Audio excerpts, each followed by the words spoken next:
Lorsqu'on pense propagande, on a en général dans la tête les exemples communistes de l'URSS et de Cuba, ou alors de l'Allemagne nazie, qui avec Goebbels passa maîtresse dans cette discipline.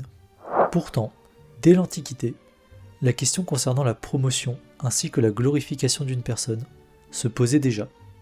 Pour Rome, l'un des exemples les plus marquants constitue la statue d'Auguste de Prima Porta.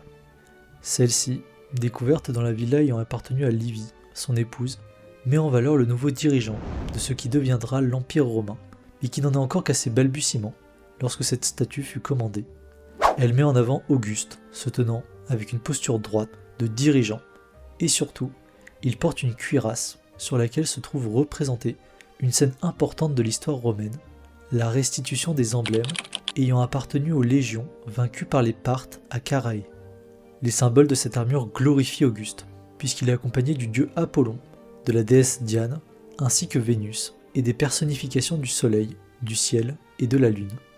Le personnage à qui le Parthe rend les emblèmes pourrait être Tibère, fils adoptif d'Auguste, permettant de le placer comme son successeur direct.